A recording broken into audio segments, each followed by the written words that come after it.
சிம்பிளாக ஹெல்த்தியாக 10 நிமிஷத்தில் வாழைத்தண்டு பொரியல் எப்படி பண்ணுறதுன்னு பார்க்கலாம். இதில் நார் சத்து அதிகமாக இருக்கிறதுனால வெயிட் லாஸ் அப்படின்னு போகும்போது கண்டிப்பாக சாப்பிட்லாம். அது மட்டும் இல்லாமல் கிட்னி ஸ்டோன் உள்ளவங்க கண்டிப்பாக இதை சாப்பிட்ணும். ஸோ மெடிஷனல் வேல்யூஸ் அப்படிங்கிறது நிறையா இருக்குது.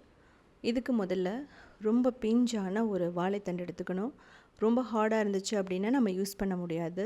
இதனோட மேலே இருக்க அந்த பாட்டெல்லாம் ரிமூவ் பண்ணணும். இது பார்த்திங்கன்னா ரொம்ப ஷைனிங்காக இருக்கும். ஸோ நான் பிகினர்ஸ்க்காக சொல்கிறேன், இதெல்லாம் நீங்கள் யூஸ் பண்ணக்கூடாது. இதை ரிமூவ் பண்ணிவிட்டு அந்த நார் மாதிரி இருக்கிறது கொஞ்சம் சதைப்பிடிப்பாக இருக்கிறத நீங்கள் யூஸ் பண்ணலாம். இப்போ இதில் நார் அதிகமாக இருக்கிறதுனால இந்த மாதிரி கத்தி யூஸ் பண்ணிங்க அப்படின்னா அந்த கத்திலேயே அந்த நார் வந்துடும்.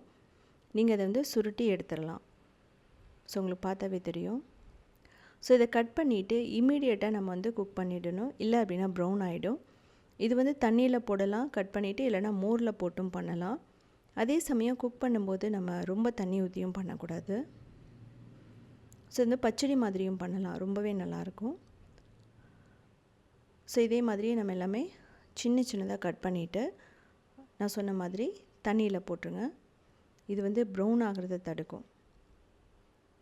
அதே சமயம் முத்தின வாழைத்தண்டாக இருந்தால் நம்ம பச்சடிக்கு பொரியலுக்கெல்லாம் நல்லா இருக்காது. அதில் நாரும் ரொம்ப அதிகமாக இருக்கும். ஸோ அது மாதிரி இருக்கிறத நம்ம யூஸ் பண்ணக்கூடாது. ஸோ அதே சமயம் நீங்கள் வாங்கும்போது ரொம்ப ப்ரௌனாக இருந்துச்சுன்னா வாங்காதீங்க வாழைத்தண்டு. இப்போ ஒரு பேனில் எண்ணெய் ஊற்றிட்டு கடுகு, கடலைப்பருப்பு, உளுத்தம்பருப்பு போட்டு நல்லா ரோஸ்ட் பண்ணணும். இதுக்கு பெரிய மசாலாலாம் நமக்கு எதுவுமே தேவைப்படாது. நீங்கள் இது கூட்டு மாதிரியும் பண்ணலாம், தேங்காய் அரைச்சி விட்டோம். இப்போது பச்சை மிளகாய், வரமிளகாய், வெங்காயம், கறிவேப்பிலை போட்டு நல்லா ரோஸ்ட் பண்ணணும். பெருங்காயம் ஒரு 1/2 டீஸ்பூன் போட்டுக்கலாம். இதுக்கு பார்த்திங்கன்னா பூண்டு எல்லாமே தேவைப்படாது. தேவைப்பட்டால் நீங்கள் போட்டுக்கலாம். இப்போது உப்பு போட்டு நம்ம வதக்கிடலாம். இதிலேயே மஞ்சள் தூள், மிளகாய்த்தூள், அதுக்கப்புறம் நம்ம கட் பண்ணி வச்ச வாழைத்தண்டு. ஸோ இதை தண்ணியோடு ஊற்றக்கூடாது, தண்ணியை வடிச்சிட்டு நம்ம ஊற்றணும். ஸோ நீங்கள் அந்த தண்ணியவே பார்த்திங்கன்னா இதிலே கொஞ்சம் ஆட் பண்ணிக்கலாம். 1 நிமிஷம் மீடியம் ஃப்ளேமில் வச்சு நல்லா வதக்கினதுக்கப்புறமா தண்ணி பார்த்திங்கன்னா மூழ்கிற அளவுக்கு மட்டும் இருந்தால் போதும். ரொம்ப தண்ணி ஊற்றிட்டிங்க அப்படின்னா தண்ணியை வடிக்கிற மாதிரியாகும். அந்த சமயத்தில் உங்களுக்கு சத்துக்கள் போகும். ஸோ அதனால் குறைவாக தண்ணியை வச்சு நம்ம வேக வைக்கும்போது சத்துக்கள் போகாது. ஸோ இதை மூடி வச்சும் நீங்கள் பண்ணலாம். ஆனால் இது ஓப்பன் பேன் மெத்தடில் மட்டும் தான் பண்ணணும். நீங்கள் குக்கரில் வைக்கக்கூடாது.